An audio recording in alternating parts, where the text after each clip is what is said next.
오늘 파트에서는 이제 입력문이 등장을 합니다. 입력하고 출력하는 단순한 표준 입출력 관련된 내용입니다. 자, 9번 문제의 설명은 매우 좋은 내용들이 많기 때문에 요거는 따로 찍어보도록 할 거예요. 자, 정수 한 개를 입력받아 그대로 출력하기입니다. 자, 여기서는 파이썬의 자료형 관련돼서 나옵니다. 자료의 형태, 자료형, 그 다음에 변수라는 개념이 나옵니다. 꼭 체크하세요. 변수가 우리 뭐라고 했었습니까? 뭔가를 저장할 수 있는 컴퓨터의 한 공간이다라고 이야기를 했었어요. 자, 오늘은 자료형 중에서 정수 이야기만 할게요. 정수. 자, 정수입니다. 양의 정수랑 음의 정수를 모두 포함 0과 같이 소수점 아래 없는 수. 자, 여기에 꼭 밑줄 치세요. 소수점 아래가 없는 수들을 의미를 하고, 그 다음에 이런 놈들을 온수라고 부르기도 합니다. 자, 변수에 여기 변수 나오죠? 변수의 정수값을 저장한 후에 그 다음에 있는 거 그대로 출력해보자 라는 문제입니다. 예시는 이따가 참고하시고요. 참고 내용들 여기 좋은 내용들 많으니까 꼭 잘 보도록 할 거예요. 자, 우리가 입력을 하기 위해서는 input이라는 제 입력 함수를 씁니다. 요거 이제 앞으로 계속 나올 거니까 꼭 잘하길 바랍니다. 키보드로 단순하게 입력한 값을 가져옵니다. 네, 우리가 테스트할 때는 자, input이라는 코드가 있으면은 자, 파이썬 실행을 한 다음에 쉘창에서 깜빡깜빡 거릴 거예요. 뭔가 입력하게끔 기다리고 있을 겁니다. 사용자가 그대로 입력하면은 값이 입력이 되고 엔터키를 치면은 그 다음 처리가 되도록 할 겁니다. 자, 한번 코드를 만들어 봅시다. 자, 입력한 input으로 코드를 입력한 다음에 그 다음에 요거를 그냥 그대로 냅두면은 자, 입력한 값이 어딘가에 저장되지 않고 날아가 버려요. 반드시 그래서 어딘가에 저장할 수 있는 변수를 마련을 해줘야 됩니다. 자, 이렇게 코드를 실행하면은 키보드에 입력한 값을 왼쪽에 우리가 만들어 놓은 요 변수에 할당이 됩니다. 저장, 할당, 어사인 요런 것들 자, 용어를 잘 기억하길 바랍니다. 자, 우리가 변수의 특성은 자, 보도록 할게요. 어떤 값을 저장할 수 있는 공간을 우리는 변수라고 이야기를 합니다. 파이썬에서 지원하는 것들 정수, 실수, 문자열 이런 놈들을 전부 다 자료의 형태라고 얘기를 하고요. 자료형에 대한 함수들은 뒤에서도 나오니까 일단 요거까지만 꼭 기억하면 됩니다. 정수, 실수, 문자열 이런 것들을 저장할 수 있는 놈이 변수구나 라는 것을 꼭 기억하기 바랍니다. 자, 그 다음에 변수 같은 경우에는 일반적으로 알파벳을 쓰거나 언더라인 요걸로 시작하는 단어를 쓸 수 있고요. 숫자도 혼용해서 쓸 수는 있는데 시작하는 것은 사용할 수 없다. 그러니까 예를 들어 이런 거예요. 예를 들어 자, 09n이라는 변수 요거를 만들 수가 없다라는 얘기입니다.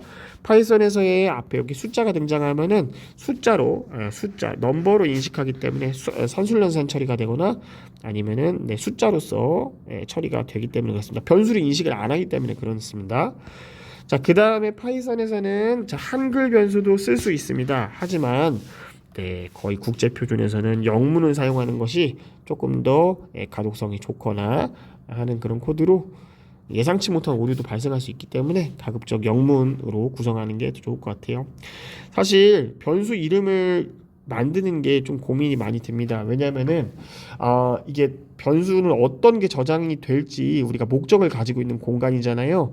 그래서 처음부터 이름을 되게 잘 설정을 해야 돼요. 따라서 숫자가 저장된다라고 하면은 뭐 넘버라고 이렇게 넣던가 혹은 n이라고 하던가 num이라고 하던가 하는 이유도 여기 저장돼 있는 게 명확하게 여러분들이 식별하기 위해서 이름을 잘 지어야 됩니다. 알겠죠? 자, 그냥 귀찮다고 A, B 이렇게 하면은 여기 안에 뭘 들어갔는지 사실 잘 알 수가 없어요. 그래서 연습할 때는 그렇게 하고요. 나중에 좀 큰 프로그램 짤 때는 변수의 이름도 여러분들이 큰 고민을 해봐야 될 것 같습니다. 그 다음에 수업 시간에도 얘기를 했지만 요거 요거 연산자 하나 있죠? 이퀄 사인 연산자 요거 하나는 자, 오른쪽 계산값의 결과를 왼쪽 변수에다가 저장하는 의미의 대입 연산자라고도 이야기를 했습니다. 따라서 A 이렇게 해서 3 이렇게 넣으면은 자, A라는 변수에 3이라는 걸 값을 넣어라 라는 그런 얘기였죠? 맞죠? 네, A라는 변수에 자, 값을 넣어라 라는 그런 내용들이었습니다.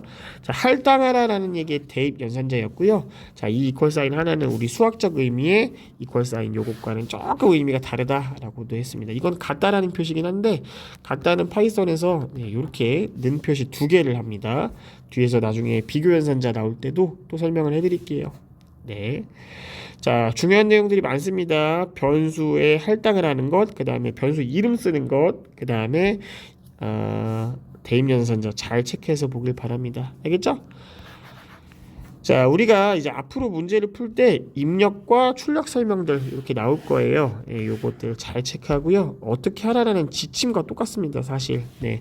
선생님이 프로그램 짤 때 여러분들이 입력을 하고 반드시 무언가 처리 과정을 거친 다음에 처리 과정 안에서 출력이 나오는 것도 있지만 자, 결과는 반드시 보여져야 되겠죠? 그래서 입력, 처리, 출력 요 단계로 하나씩 천천히 구현하길 바랍니다. 자, 처음에 그래서 구현할 거는 입력을 먼저 구현을 해야 되고요.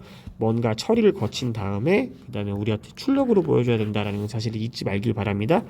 여기서 처리하는 것은 여러 가지가 있어요. 우리가 레벨 문제들에서 배웠던 뭐 산술연산, 그 다음에 비교연산, 그 다음에 뭐 선택구조로서의 처리, 반복구조로서의 처리 이런 것들, 그 다음에 논리연산도 있었죠. 네, 이런 것들 여러분들이 활용을 해서 무언가 내부적으로 처리를 한 다음에 결과는 꼭 보여줘야 됩니다. 알겠죠? 자, 입력, 처리, 출력 이 3단계로 꼭 앞으로도 문제를 접하길 바랍니다. 알겠죠? 자, 좋습니다. 자, 그래서 입력을 한번 구현해 보도록 할 거예요. 자, 입력 정수 한 개가 입력된다라고 이 얘기가 나와 있습니다. 자, 입력된다라는 얘기가 있으니까 우리가 인풋 이렇게 튀어나오는 거는 아주 자연스러운 일입니다. 알겠죠? 자, 키보드로 입력을 받은 다음에 이거를 저장해야 될 공간을 따로 마련을 해야 돼요. 우리 그냥 정수 한 개가 입력된다라고 했으니까 그냥 n이라고 한번 만들어 봅시다. 알겠죠? 자, 이 변수는 여러분들이 자, 여기 있는 그 이름을 만드는 이 지침에 따라 갖고 이름에 만드는 이 지침에 따라 갖고 변수 이름을 알맞은 걸로 하면 되겠습니다. 자, 입력은 이렇게 됐고요. 자, 범위를 한번 보도록 할 거예요. 우리가 이 교재에 있는 문제를 풀면은 특정 범위가 이렇게 제시가 될 겁니다. 자, 이 범위에 해당하는 정수가 입력이 될 거고 여기 있는 거는 자동으로 입력된다라고 보면 될 거예요. 알겠습니까? 근데 하지만 여러분들이 IDL에서 테스트 이런 것들 할 때는 직접 값을 넣어줘야 된다라고 생각하면 되겠습니다. 우리 사이트에서 제출할 때는 여기 범위의 정수가 자동으로 입력된다라고 하기 때문에 우리는 여기 input 요거 하나만 구현을 잘 해놓으면 된다라고 볼 수가 있을 거예요. 알겠죠? 자, 한 번 더 이어나가도록 합시다. 자, 우리가 입력 함수는 입력 파트는 이렇게 잘 구현을 했습니다. 출력 볼게요. 입력된 정수를 그대로 출력한다라고 나와 있으니까 우리 그냥 프린트 이렇게 쓰면 될 겁니다. 프린트한 다음에 여기다가 뭘 출력할지 여러분들이 고민을 해봐야 될 거예요. 알겠죠? 잘 들으세요. 힌트만 드립니다. 자, 키보드로 입력한 거를 변수에다 저장했습니다. 거기 변수에 담겨 있는 거를 어디다가 출력할 거냐? 여기에 무엇이 들어갈지 여러분들이 잘 고민해서 코드를 작성해 보도록 하십시오. 알겠죠? 자, 예시입니다. 자, 15가 들어갔을 때 15가 잘 나오면 돼요. 그래도 마이너스 35가 들어간다라고 하면은 35 잘 나오면 될 거고요. 혹은 255가 입력됐다라고 하면은 255 잘 출력되면 되는 그런 코드입니다. 자, 입력과 출력 잘 참고해서 여러분들이 코드를 꾸며보길 바랍니다. 알겠죠?